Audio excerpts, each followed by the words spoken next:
to the On Fire Show. This is your host, Daryl Brooks. I'm excited for my very special guest, retired Lieutenant Colonel Anthony Shaffer of the London Center for Policy and Research. He's coming on the show. We're going to be talking about what's happening with what's happening in Washington, all these things that are happening in America, discussing issues on the Capitol protests, January 6th, the hearings, 2020 election, the global threats, all these different things. He is an expert. So he's coming on the show.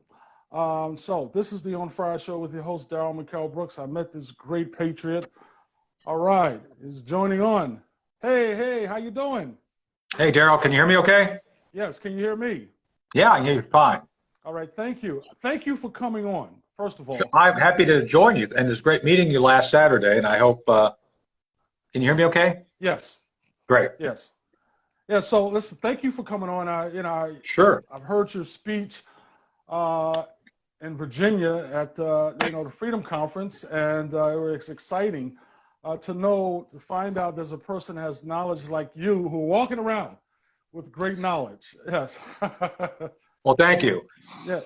So Daryl, as I said at the conference, I as someone who served the country for nearly 40 years, I don't believe that one's oath of office expires when they retire. So I've done my best to maintain currency and still work with law enforcement. I still run a think tank. I still write a lot.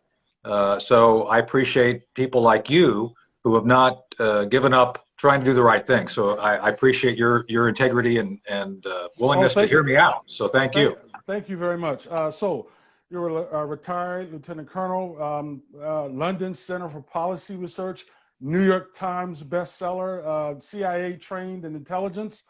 So first of all, I just want to say, tell us about the London Center for Policy Research. Tell us how you got started with that. So London Center is actually named after Dr. Herb London, who was the founder. He was based in New York. London Center for Policy Research is still based in Manhattan, even though I'm here in North Carolina. I still run it from here. And it's primarily a national security think tank. It focuses on energy, on economics as it relates to freedom and prosperity, the Constitution. We've got a number of projects, accountability projects. That's how you and I kind of came to me because of our shared frustrations with the 2020 election, which I've been an election integrity advocate, testified in front of the Pennsylvania legislature a half a dozen times. And the think tank itself is focused on essentially those things which are practical. I like to believe it's practical policies. We like to call ourselves a think and do tank, and we do a lot for being very small. So that's what we do. And as I always tell people, no, we're not based in London, so don't be thinking that somehow I'm in London when I speak about stuff. But that's been one of the challenges, is that people somehow think that we're overseas, and we're not. Oh, wow. So tell us about the 35 years of global national security. What's some of the things have you been a part of? Those are, 35 years you worked with, I believe, 5 presidents. What was it like? So, yeah, I've been a lot. I can show you a few things. As a matter of fact, I heard in my office. One of them was that's Stratus Ivy. That was the first undercover cyber unit ever created in DoD back in the late 90s. Let's see here. There's my book. Let's see if you guys can see it. The light's kind of bad here. Let's see. Can you see that at all? Operation Dark Heart. That was the New York Times bestseller that captured my time in Afghanistan. I actually was the senior clandestine human guy for a number of things. And then before that, I was at Defense Intelligence. I worked a spectrum of issues that related to sub-Saharan Africa. One of my commands, as a matter of fact, another thing I can do over here. Let's see. Oh, that's Frank Lasignola. That's our guy in Pakistan. He was our guy in Kandahar. Let's see, here's my commander commanded an operating base that covered all of sub-Saharan Africa right after the 9/11 attacks. And we did a lot of stuff. We actually did one of the first covert actions right after the 9/11 attacks in Africa, which was not well documented, but we did that. So before that, I was doing a spectrum of technology issues, weaponized technology in the 1990s. Before that, I oversaw the Army's clandestine human intelligence program in the mid-1990s. That's when I first met Jim Woolsey, director of CIA, when we were running some very interesting operations. Before that, I was a field case officer where I recruited foreign individuals to spy for the United States. And then before that, I was doing counterterrorism. Yeah, I did counterterrorism and special operations in Europe. You should know. Okay, so you know my buddy Sam Faddis. You know who he is? I've talked to Sam. Yes, I know who Sam is. Yes, he's been on the show. Yes, he's a cool guy. Yeah. So I've been, and I did counter drug stuff. I was at Jada Feast in Key West where I learned what we were doing regarding counter drug. And then as a reservist, which, you know, it's really kind of a misnomer. I actually was doing all this as a civilian. As a reservist, I was working with Special Operations Command, something called Able Danger, which was an operation which actually discovered the 9/11 hijackers about a year before the attack, which was a big issue because I testified to that. So it's been a kind of an interesting 40 years, and I have worked for every president in some form except for this one since Jimmy Carter. I actually went to high school in Lisbon, Portugal. So in Lisbon, I actually was assigned to work on Jimmy Carter's detail, President Carter's detail, when he visited Lisbon back in 1978. So it's been, so I've served with pretty much every administration in some form. I'm not that old. Trust me, I've just got my physical this last week. So yeah, I'm turning 60 this year, but don't tell anybody. Wow. So. Wow. You know, I remember when President Carter, President Carter won the election. And my mom was from St. Mary's, Georgia, and she was so excited that a peanut guy from Georgia was the president, someone from my own state.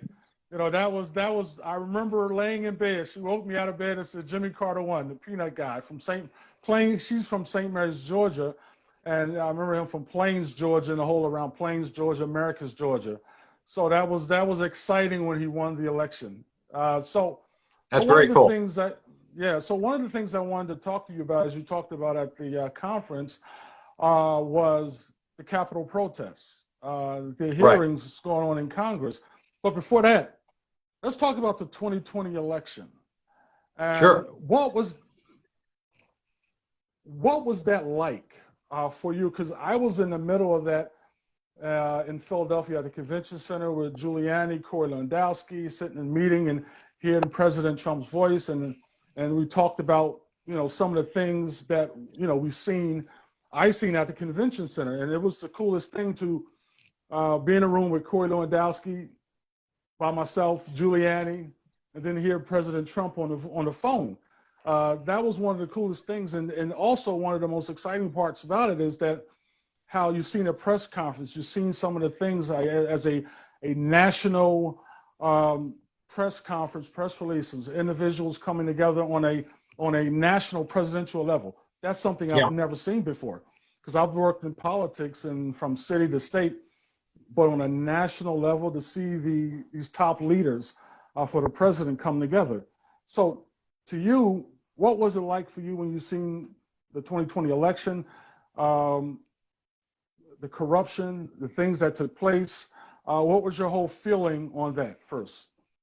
So like you, I'd never participated in national politics until the Trump 2020 campaign. They were very gracious and asked me to be their National Security Advisor, which I did. And I was working with a number of folks in the administration, with Mike Pompeo, with a lot of folks at the Pentagon. And as the National Security Advisor to the campaign, I did a lot of outreach and a lot of editorials. They're still out there. And basically my job, Daryl, was to warn people about issues that I think would be neglected. I think that's a fair term, by a Joe Biden administration. Unfortunately, I think most of those editorials I published and stated have come true. And that was, being a part of the Trump 2020 campaign was the first time I've ever been involved in any campaign ever. So it was something I was asked to do, and I felt that I should do. As part of that, I actually met with Mayor Giuliani at one point and outlined some of my concerns about what was about to unfold. And I think it was probably early October of 2020 where Bernie Carrick asked me to meet with the mayor, and we sat down and had a session. And it was very clear at that point in time that the Democrats weren't going to play fair. And I went through and tried to outline my concerns. For those of you who follow me actually know, and I think Daryl, we talked about this right before we came on, I actually did a lot of work regarding election integrity all through the United States. I actually testified in Texas, South Carolina, Georgia, 6 times in front of the legislature in Pennsylvania, to include last year. As a matter of fact, I just was going through some of my stuff last year when the legislature was trying to talk about the integrity issues, which I think we all need to examine. And so that's how I got involved, like you. And one of the concerns I had was the lack of the duality within the Trump administration. That is to say that there were people, I think, who were conscientious and smart, others who were essentially part of the establishment and would be very happy with a Joe Biden administration. One of my problems has been is that most modern Republicans are very happy to have to be in the minority party because the Democrats just give them enough to keep them happy. But every time the Republicans come into power, they don't do anything to change anything or walk back some of the policies, which I think are hurting everyday Americans. And this is my concern, and this is something I think the Trump campaign did try to get out. The idea was for all Americans to prosper, not just a few. And the idea of low energy prices, bringing back jobs, these are all principles that I would have thought the Democrats would want to embrace, and they didn't. And so this was something I was warning people about. So as the campaign advisor, the National Security Advisor of the campaign, I kept doing my best to educate people on these issues and the fact that hand-marked paper ballots, carefully observed, were the best way to do it. 2 states got it right. Texas, where I testified in front of, and Florida, which I had some contact with Ron DeSantis' staff. They were at least taking my phone call, and we were talking about it. And I would argue those 2 states, despite everything, were able to handle early voting, do it securely, were able to bring people together and actually benefit their citizens. And I think that's the model. To me, prosperity does not have any home in either party. It should be something that we all universally recognize and want for all citizens. And this is something I just don't believe that the left wants. They want people to be dependent on them. I don't think that's a good idea. And I think we ought to be working on goals which benefit everyone. All boats should rise, to use a metaphor. And this is something I know the Trump folks were committed to. The Republicans inside weren't necessarily committed to that because they were very happy to kind of go back and forth. And so I'd like to believe there'll be something new comes out of this where people like you and I simply want to do the best thing we can for those that we care about. And I think that's the thing I've observed, and I'd like to believe we can do again at some point. So, at the convention center in Philadelphia, I was surprised that a lot of Republicans in Pennsylvania, especially the city of Philadelphia, the leadership didn't care for President Trump at all. Right. They didn't care if you win or lose. And that, to me, I was like, listen, we were sitting talking. I mean, come on, guys. This is the President of the United States. This is President Donald Trump. And they had this look about themselves that, then it wasn't going to fight this at all. Right. Now, when we go back to 2016. President Trump, Donald Trump wins the election. Hillary Clinton comes out, and her operatives say that he stole the election. It was Russia. Which I thought it was total disgusting what they did to him, and how the media hammered him from the start that he wasn't a legit president. Mm-hmm. Tell me your thoughts about that. So, as I've said to a number of folks, if I believed for a minute that the Russia collusion narrative was true, that Trump was compromised, I would have been on that bandwagon going after him. And I knew it wasn't early on. I was actually involved in it during that transition time, advising a number of senior military officials during that time. And I knew for a fact, based on what I saw. And I said this on Fox News on the day that President Trump said he was wiretapped. I think it was the 7th of March. It's still out there, it's still on Fox News. I said, we're going to come to find that this is a complete hoax, that this was a setup. And that's what my concern was, is that as an intelligence professional who had links with people still on the inside, nobody on the inside saw any of this, the real intel regarding this Russia collusion. It didn't exist. And it turned out it didn't exist. It was all artificial.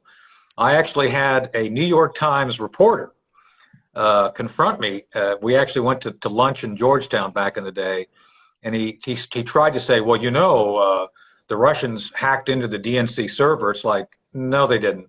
Well, you know, you got to go along with it. You know, this is what I was like. No, I know for a fact, being a cyber expert, turning over an image of a computer, not even turning the computer over, turning an image over through a third party to the FBI, does not constitute a real examination. So there was just indicators all up and down that thing was a hoax. And I think that's been one of the things that was most disappointing, is that during that first year of 17, it was a constant barrage of attacks from all elements.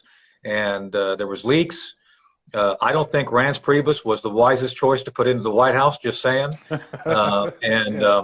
And so I was an observer, and at one point, after Mike Flynn left, I had people reporting to me from the National Security Council telling me that H.R. McMaster wasn't necessarily doing the right thing. I don't want to get into a lot of details at this point, but there were clear indicators that all was not right. And I think that's been something that's been borne out by the after-the-fact investigations. And to me, Daryl, to kind of go fast forward to what you want to talk about in a bit, I think the 6th January hoax is made by, and think about this, the same people who are behind the Russia collusion narrative are the same people behind this whole issue.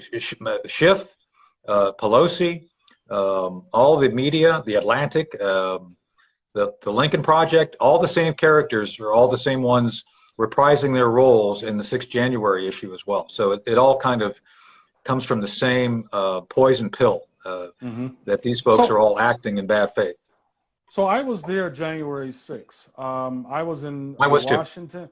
Yeah, I was in Washington. I heard President Trump's speech, and you know, I got on a bus at 4 o'clock, and when I saw what was going on at the Capitol, I thought it was a movie at first, and it was just going right past it. Right. What was your thoughts on January 6th? Because you know it's clearly something went wrong. There was a anger with the voters, but you know, something went wrong that day. Right. And whether you say we not had enough Capitol Police, all these things were happening.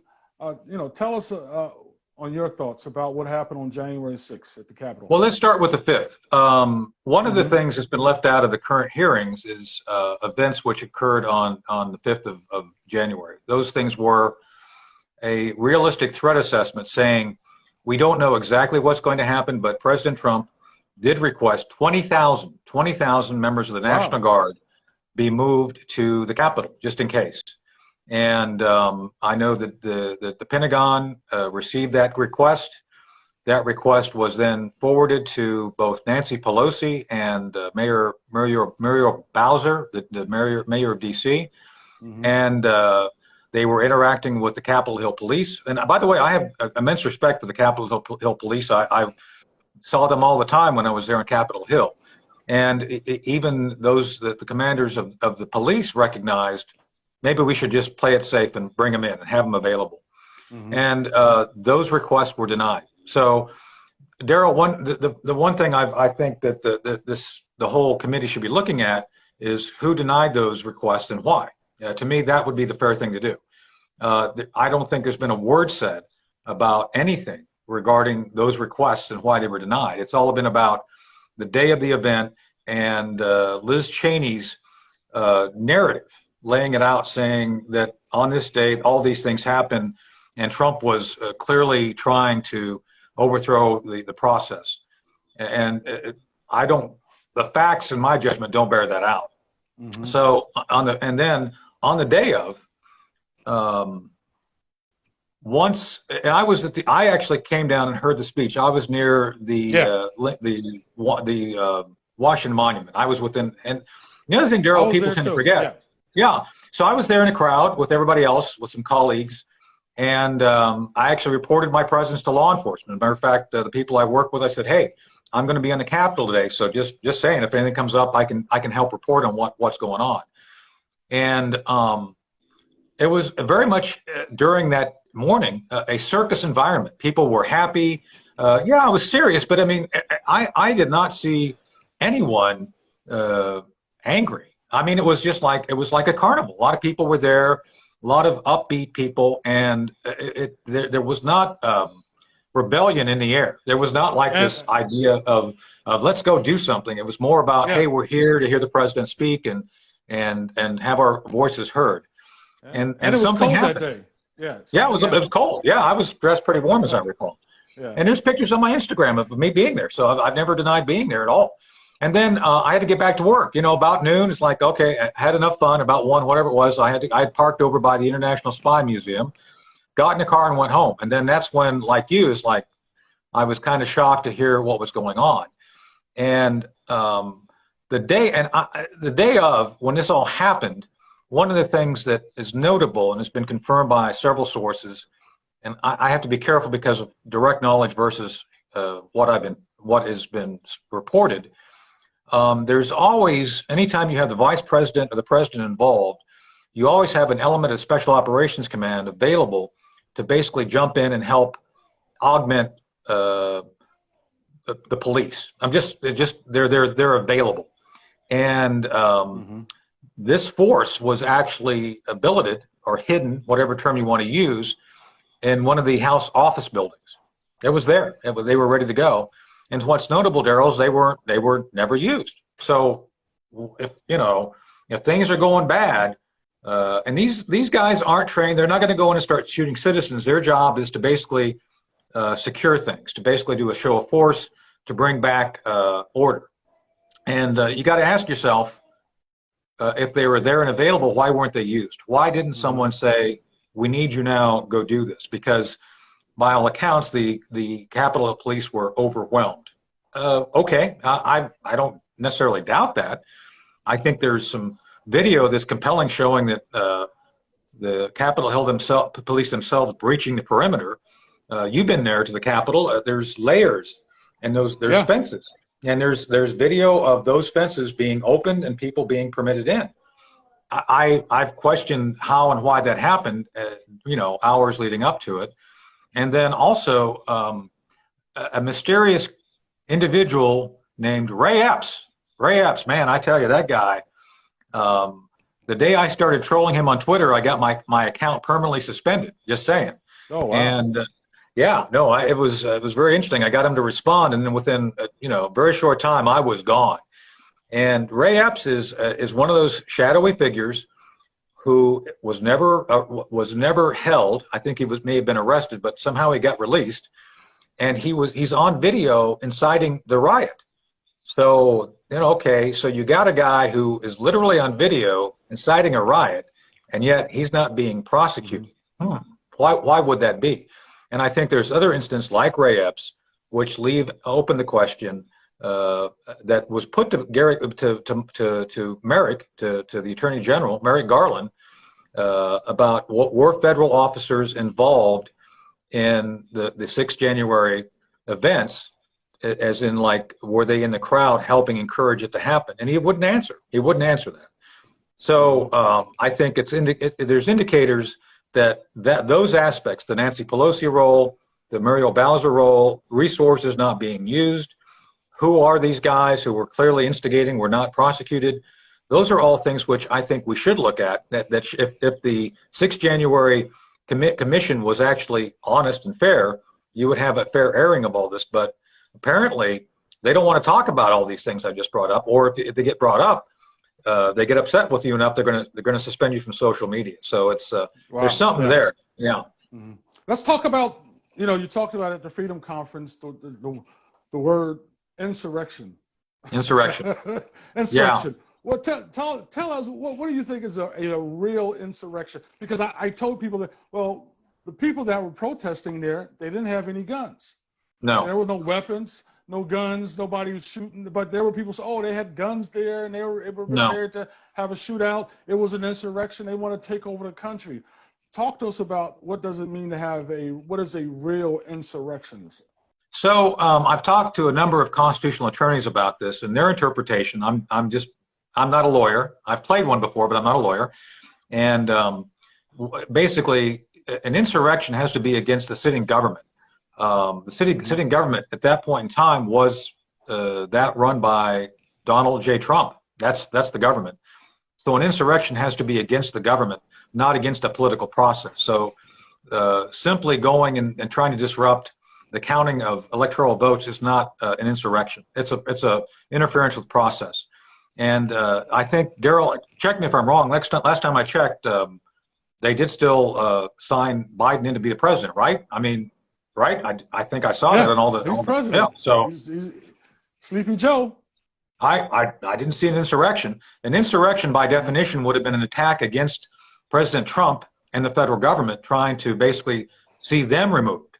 And that did happen. There was riots at the White House where they were so violent, and I do mean violent, where there were bombs, people being attacked, where they had to move President Trump to the bunker. To me, that's an insurrection. And there were insurrections in Philadelphia, in Washington State, Seattle, all these places, Oregon, where you actually had violence being used by BLM and Antifa against the sitting government of the United States with the goal of overthrowing it. That's an insurrection. I was and during listen, yeah, I was going to say I was there in Philadelphia. You know, I was there. Me and some other individuals were videotaping. We were seeing, you know, you thought you was in Iraq, right in front of City Hall. You seen 3 cars on fire. Right. They were looting, buildings on fire. There were people that had tried to blow up ATMs. One guy wound up blowing himself up. But yeah, I saw BLM. I saw Antifa. And it was kind of sad because also the police were there, allowed them to tear up Philadelphia, downtown Philadelphia, Right. and it was a shame. So to me, you know, that was an insurrection. You know, there were, you know, houses, buildings on fire, police cars on fire. So that was very serious. Now, Right. on January 6th, you know, I just, you know, it's a protest got out of hand. Is that what we should call it, or, you know, a dust up, or what? So I think your definition is the correct one, where if there's, yeah, can you hear me? Can you hear me? I'm sorry, there may be some lag here right now. Is it coming through? Yes, I can hear good. you. All right, good. Sorry, there may be some lag, Yes. but so the answer is no. Daryl, your definition is the correct one, and it's very clear that if you, to me, the violence was all in the left wing, and simply showing up and going into a building. And were there acts of violence on the 6th of January? No doubt there were, but they were not by definition insurrection. They were not sedition that I could tell. Did they try to interfere with a political process? Yeah, they did, but it went ahead and moved forward. It wasn't stopped. It was delayed, and therefore that delay was, I think, the crux of the current incarceration of those who were involved. But it was not an insurrection. Mm-hmm. An insurrection was when you saw BLM and Antifa actually using violence as a form of political speech, which I do believe is illegal. We see this right now with the Supreme Court, where you have individuals who have been essentially attempting to assassinate at least one justice, and that to me is indeed insurrection, that sort of thing.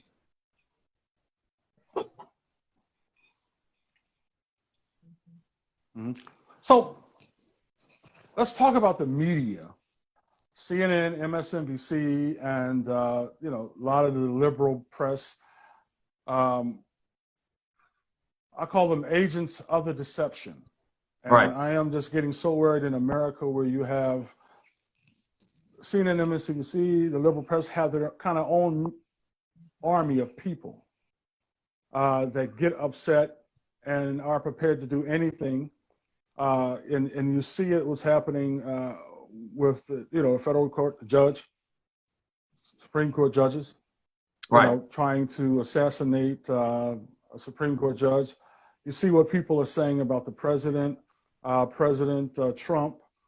These people are angry. A lot of them had to protest. I remember, I talk about in the book. Remember the pink rallies that people protested President Trump. They had the rallies. They had one in Washington and they had one in New Jersey. And I'm on the train, the River Line, and I asked a girl, are you here for the protest? She said yes, and she said that she wished that the president would get assassinated. Yeah. And I said, assassinated? I said, and I asked her, what about his children? And what do you think would his children get upset? And she said she didn't care. And this is a lot of it has to do, to me, it's the media pushing their agenda out. And it's kind of sad that in America today, we have a younger generation who are somewhat, I talk about, functionally illiterate, who don't know the truth, who don't do the research. I listen to Glenn Beck. He says, Right. Go do the research for yourself. But we have a lot of individuals who are not doing the research. What could happen, if the media keep pushing their agenda and the people become more violent? What type of society are we going to have? One that's compromised. I think that's the summary that we could agree upon. One of our challenges, Daryl, that we've been working on at the London Center is what I call the war on objective truth, the war on facts, because the issues are what can we agree upon relating to fact. Did the sun come up? Yes, that's a fact. Did someone bring a Molotov cocktail to the riot? Yes. Was that violence? Yes. But the problem is the media has been a co-conspirator to downplay real acts of violence, as a matter of fact, ignore them, and amplify without any factual evidence other things which they believe to benefit them politically. Let me give you an example. Overnight, I don't know if you've heard, there was a special referendum, a special election down in Texas. Yes. And a Republican woman won. And what's notable is that it was, of course, a blue district, has not been a Republican for a long time. But get this, the woman, she's the first Mexican American, someone who actually was born in Mexico, came to America. She's the first, woman of Mexican birth to be elected, and that's a significant and positive event, right? I mean, she's someone who we should admire, but because she's a Republican, she will be completely ignored. This amazing benchmark of true progress. Well, she's not Democrat. Therefore, the media, the co-conspirators you just mentioned, are going to ignore it because it doesn't meet their political objectives. And that's what's dangerous about the current environment, is that things like that, which all Americans should be happy about and actually appreciate, are not. And I think that's the danger. That's the danger. So, for me, when I'm watching television, I know the media co-conspirators, they're agents of the deception, all these different things that have no well-doing for people who are especially conservative or independent thinkers. So when you see the hearings, I mean, this is the first time you see hearings on national TV. I mean, we got an issue with gas prices, baby food, inflation, going into recession, and they're pitting these hearings on CBS, NBC, ABC, CNN, MSNBC. What is that? It's like it's sort of like another indictment against President Trump. Right. He's been impeached twice. This is like the indictment or a third impeachment. Tell us your thoughts on that, and before we go, because I also want to talk about the global threat. All these are questions that people have sent me to ask you. So, the media and these hearings, what is that? what is the plan? What is that, the idea of the congressional hearings and the media? What are they basically trying to do, especially when it comes to persuading voters? And, hopefully people wake up, but there are a lot of people who are not watching this. But what is the plan, you believe, that the media and the hearings are these congressional hearings? Well, Daryl, that's the key, is that nobody's watching. Apparently, the first round was so disappointing. The 6th January committee. By the way, it's being produced by a former ABC producer. It's has been they're trying to make it as Hollywood-like as they can. And I've testified. I've had to be in front of Congress multiple times. I've testified under oath. This is not a hearing. These are not hearings. This is a show. And I think most Americans see it for what it is. And to that point, most Americans I know, left and right, and I've spoken to some Democrats, are more worried about the price of gas. Will I be able to buy clothing for my children? What's going on with my investments? Can I retire? I mean, the damage that's been done to the economy, I think, is far more of interest to most Americans, left or right. And I think the tone deafness that they're going so hard at this is just turn people off. The goal of this, in my judgment, is to basically try again for like the 15th time to indict or somehow damage President Trump. And I've said on Gitter, I said, I think this is just going to result in President Trump becoming more popular and more being able to use this as a fundraising tool. I mean, Daryl, let's face it, every time they do this, he goes out and makes another $100 million via fundraising because, the American people see what's going on. So I just don't believe that what they're trying to do is positive. And to your point, I've tried to encourage people to just think. Don't accept everything on face value. Try your best to look at multiple sources.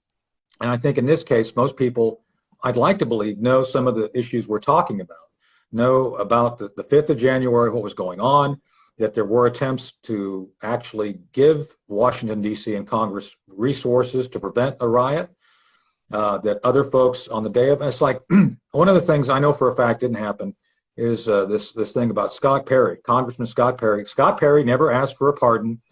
The fact that would be one of their lead issues, while very dramatic, is provably false. And so why would they do that? Why would you do that? Why would you say something that people are going to be able to prove pretty close to instantly it wasn't true? Well, because it creates drama. It creates attention.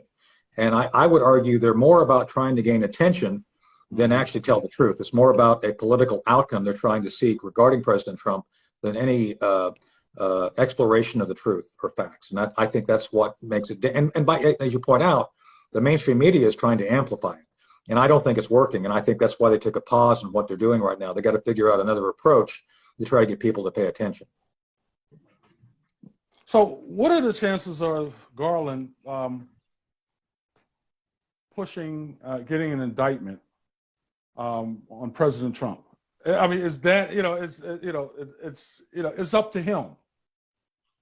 It is. What are the chances of that happening? And to me, I always thought that if you indict the President Trump, that's a national security crisis that could happen all across, things will happen all across the country. Major protests, people upset, rioting, really protesting. This country would be on fire, as my show is the On Fire show. But what are the chances of that happening? I don't think the left is going to do it. I think Benny Thompson, Congressman Thompson, has already said they're not going to recommend prosecution based on their investigation. I don't see how they would, since there has to be a legal predicate to launch a DOJ investigation. I just don't think they're going to even if they make something up, I don't think it's going to stick. So that's the first thing. The second thing, to your point, the Democrats recognize what you just said. I think they already recognize there's a real shellacking coming in November, and the last thing they want is something that encourages the conservatives to even more consider going after President Biden regarding impeachment. Now, let me say this, and I'll be very clear on it. I do believe there are overwhelming points regarding the potential investigation of Joe Biden based on him being, quote unquote, the big guy and getting 10% of Hunter Biden's ill-gotten gains.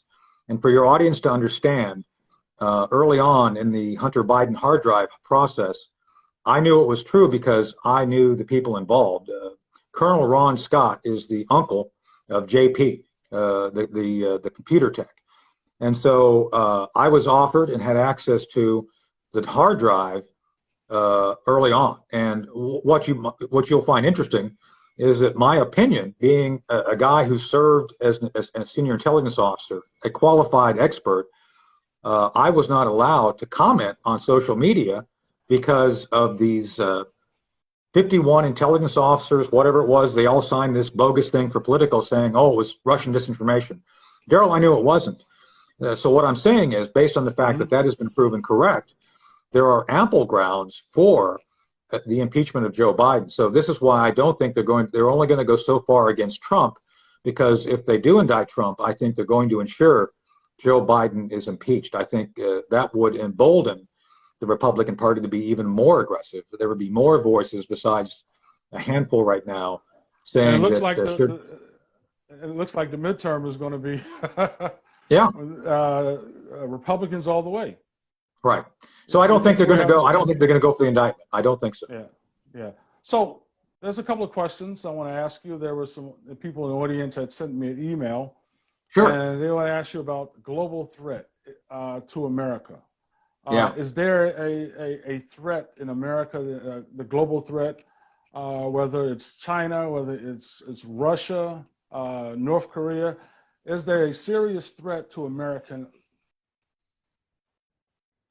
So let me state my philosophy before I give you my answer. So I'm a Reagan Republican, and I like President Reagan. I believe that we should minimize our use of military force overseas. So we should only use it when necessary. My foreign policy beliefs are very close in many ways to Rand Paul. It's like, we should lead by example and try not to get involved, like George Washington said, in foreign entanglements. So I am not for the current method that the Pentagon's using to antagonize enemies. Now, with that said, we do have enemies. One of the things that the Reagan folks did, and I support, and I'm still friends and mentors with a number of them. One of my close friends, Bud McFarland, God rest his soul, Bud just passed recently. And I do try my best to echo what they learned in defeating the Soviet Union during the Cold War. We defeated the Russians, the Soviets, by overwhelming psychological and information operations. We were able to psych them out. We were able to use the Strategic Defense Initiative, SDI, to basically make them think that we were going to make their missiles irrelevant. And that forced them into all sorts of things. The Afghanistan piece, we didn't confront them directly there, but we did some things. So my belief is we have to be of that mind. We have enemies. The Russians constantly use the United States as their great boogeyman. Putin uses it all the time. North Korea has nuclear weapons. They threaten to use them. I take that threat very seriously. And China are the three big ones, plus Iran, if you want to count a fourth. So those enemies, I think, are all things we have to be concerned about. But I think there's ways of defeating or mitigating the threat without having to go to war. Again, we have been able to defeat adversaries or minimize them or find a way to beat them without having to engage in large land war. And I think that's what we need to do. Is China a threat? Absolutely. China right now is doing everything it can to undermine our political system. They're sending fentanyl into the United States to basically overwhelm our medical systems, our enforcement systems. But I don't believe for a minute they're ready to go to war in Taiwan. I think they're going to maybe try something next year.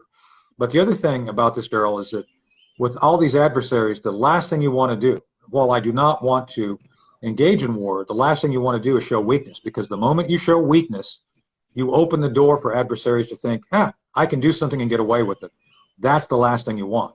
So again, while I'm not a neocon, I don't believe in using military operations as the first option. We should always be prepared to defeat any adversary if they ever attack us directly. And that's the way I look at our national security. So we do have threats. We do have to address them. But I would argue right now the current methodology being used by the Biden administration by showing weakness constantly only opens the door for potential adversaries to actually take aggressive action against us. So that's the way I look at it. Well, let's talk about within. What do you feel about, there's people always say, well, America will fall from within. There will be forces in America that will destroy America. No one can defeat America but Americans. I'm sure you've heard them terms. I have. So we're about to start something called Project Sentinel.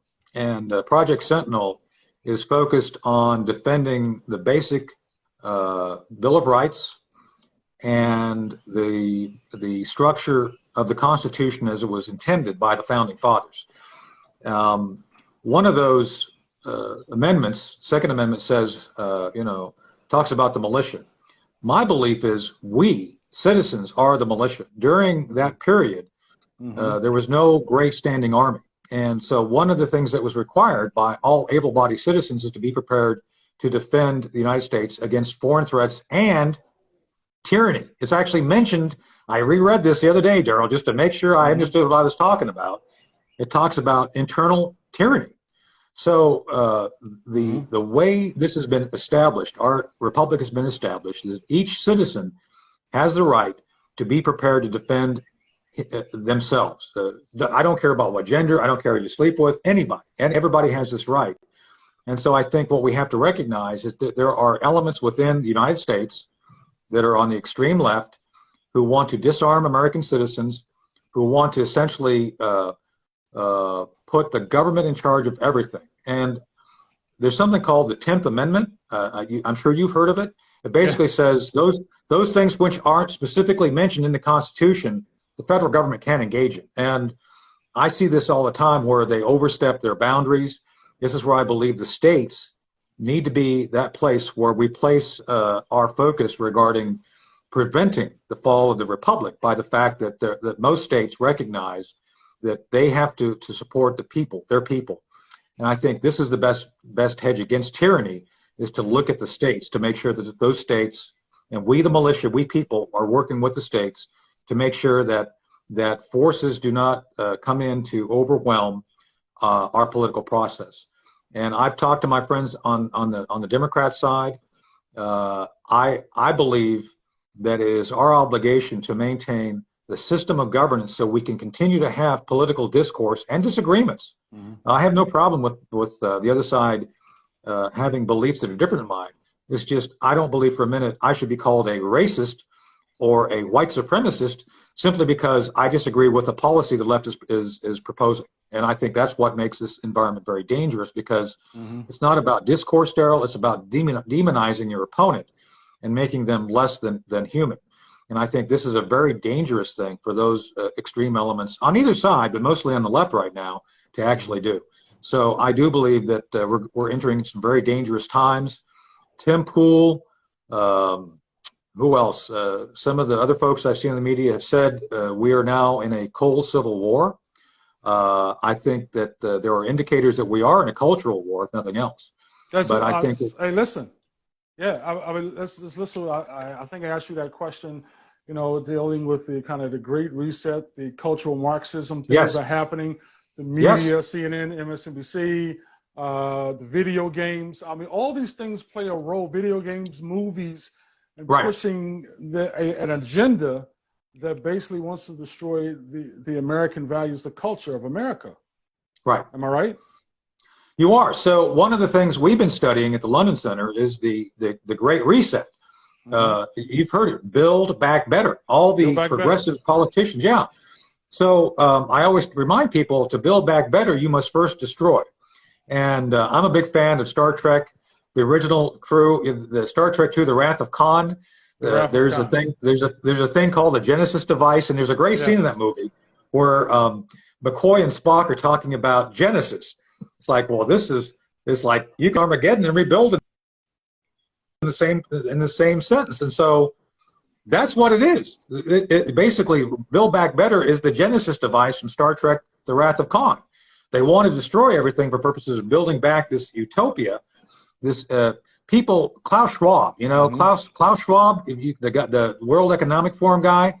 A little hint from my friends on both sides of the aisle. Yes, it's never a good idea.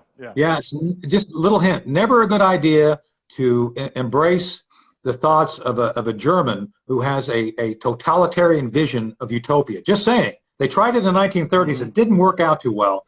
And I think the same thing is being pushed now. The idea that, Daryl, you will own nothing and you will be happy. Remember that. That's their basic philosophy. So, yeah. Oh, yeah. It's I've been thinking about these things happening, and I've been trying to tell a lot of people about these things, and this is why I'm glad to have you come on the show so we can send this out to different people, even in the city, people in the suburbs, whether they're black or white or Spanish. They need to know these things, and a lot of people aren't aware of some of these things are happening. And before we leave, what is it that you can tell the average citizen, the everyday citizen, who's not watching what's happening on television, what's not in the news? They're just, more so entertainment. They're watching these crazy things on TV. What do they need to know? What do the people need to know who are not paying attention to what's really happening to our society in America? Three things. First, pay attention. Just walk out of your door, go to the store, and what do you see? What do you see? Ronald Reagan. I'll never forget when I was 18, getting ready to vote for the first time. I saw Reagan's debate with Jimmy Carter, and Reagan said, "Are you better off now than you were 4 years ago? If you're better off now, then you need to vote for Jimmy Carter. If you're not better off, then you need to vote for me." And I think just people need to go out and see what's going on. Does the rhetoric of the current class, I'll say the current political class, left and right, does their rhetoric match what you see before you? Are all their glowing tales of everything is better? Is it true or not? And so answer that for themselves. The second thing is be prepared. I think everybody recognizes that we're going into a challenging time. So those who are in big cities have to recognize that we already know there's supply chain issues, there's issues with resources. Just be prepared to try to move to somewhere safer should things get bad. I mean, the cities are going to be a terrible place to be if things go wrong. That's what you're right. That's, I go out to these events and I have discussions with them, and they don't believe these things are happening. I got friends of mine that said, Daryl, come on out to Pennsylvania or Virginia, West Virginia. And so, when I'm telling these people, listen, do you read the paper? Do you really see what's happening on the news? Do you see what's happening in your community? And, they're just totally unaware of these things. Right. And then the last, to your point, the third point, be invested in your own future. Be active. Don't sit back and presume that someone is going to say they're going to take care of you. Don't believe it. You need to be involved politically with what's going on. And along with that, throw away the idea of left and right or Democrat, Republican. Look who is trying to work honestly for your best interests. Is it someone who has been essentially funded by big business and basically is able to get all these money from all these corporations? A big hint. Who made the biggest money out of COVID? It was the big pharmaceutical companies. It had nothing to do with protecting big pharma. Yeah. So think, just be invested in your own future. Do what you believe is best for you and your family. And again, I know a lot of folks traditionally vote for a certain party. I think it's time people stop doing it automatically. Look at so those three things. Just make an assessment of your life. Is it better or not? Is it really good or not? Be prepared to act in your own interest to protect you and your family, in case, especially if you're in a big city. and then be invested. Do something. Don't sit back. Don't presume that someone's going to take care of you. You are your best ally to protect yourself and do that. I think we all need to be much more politically active to be able to protect what we believe is valuable. Look, Daryl, I don't know you all that well, but I do believe the fact that we have this dialogue, that we have a system of discourse, the republic, that allows us the freedom to have these discussions is something worth preserving. And I think that's why people ought to look and figure out what's best for themselves as individuals. So I'd like to say thank you for coming on the On Fire show. You know, when I first met you, I listen. I see you love to talk. You love to talk about these issues. And I say, I do. I love to have you on my show. I was like, I got to get him on my show. Got to get him on my show. The audience will be excited. We're going to share this with thousands of people around the country that are on Facebook and all the different Facebook groups. So once again, listen, I thank you, Mr. Anthony Shaffer from the London Center for Policy Research. I thank you. You can come on the show anytime. Do you have a book in the works? Do you have something in the future? I don't. Well, so one of the things I'd like to invite you on is, you know, we do our own podcast called Thought to Action. So I'd like to have a session where we sit down and talk about the World Economic Forum and kind of go through your practical thinking. Because, again, Daryl, we're trying to do practical policy. We're trying to do things which actually support the American people. So I'm inviting you on that, and we'll work on that. Secondly, we're standing up something called Project. Listen, I'll definitely be on. And we're setting up something called Project Sentinel. It's going to be a Can I hear you? Think tank. Can you hear me? Yeah. Can you hear me still? Yeah. So we're going to be doing something called Project Sentinel. It's a new think tank that's going to be focused on the very set of issues you and I have just been discussing. Yes. That's coming soon. You'll see that. We're working on the webpage and the board and all that. We're getting that done right now. And then, so unfortunately, Daryl, I don't have time to do new books because we're trying to do things to protect the American people, which I think needs to be our focus right now. But thank you for having me. I really appreciate the dialogue, and I appreciate your friendship. I really enjoyed being on with you, so thank you.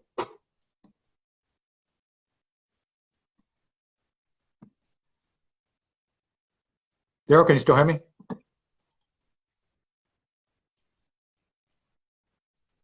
Daryl, can you still hear me? Thank you. And hopefully you get a chance to read the book, 37 Days. Yeah. Yeah. Yes, I can see I will. you.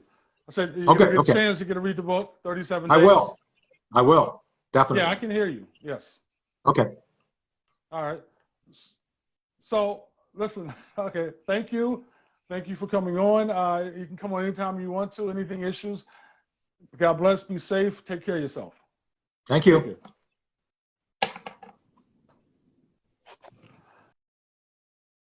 Hi, everybody. This is Daryl McKell Brooks of the On Fire Show. That was retired Lieutenant Colonel Anthony Shaffer, London Center for Policy and Research. He's a New York Times bestseller, author, CIA trained intelligence operation. Listen, it was a great show. Please share this with people. Please share this. Share this with all your friends. It's an opportunity to know what's happening in our society. Listen, this has been one of the best shows I've ever had, the best informed shows I've ever had. So I'd like to thank him for coming on again. This is Daryl McKell Brooks of the On Fire Show, and I want to say this. Please go get out and get 37 Days. Disenfranchisement of a Philadelphia poll worker. That is me. You can check it out on Amazon. If you ever want a signed copy, you can connect with me on Facebook Messenger. And as I leave, I always quote this. Martin Luther King said it best. He says that we're all caught up in this great inescapable network of mutuality, tied in a single garment of destiny. And whatever affects one directly affects all indirectly. And that I can never be what I ought to be until you are what you ought to be. And you can never be what you ought to be unless I am what I ought to be. Then he goes to poet John Donne and says, no man is an island, every man is a piece of the continent, a part of the main. Then he goes on to say that any man's death diminishes me because I am involved in mankind. Therefore, never send the gnome whom the bell tolls, it tolls for thee. It tolls for you, people. Go out and do some great things, help each other. Let's make America better, and that has to happen. Make America great, make America better. Let's do great things, help each other, have empathy for our young kids that are suffering from fentanyl, all these different drugs that are taking. There's so many young people out there committing suicide. Let's help these young people. That's what it's all about. The next generation, making sure these young people are able to do great things and making sure they have great jobs and preparing them for the 21st century. Okay, this is Daryl McKell Brooks of the On Fire Show. I'd like to thank you all for watching. Peace and blessings. God bless. And I'm out.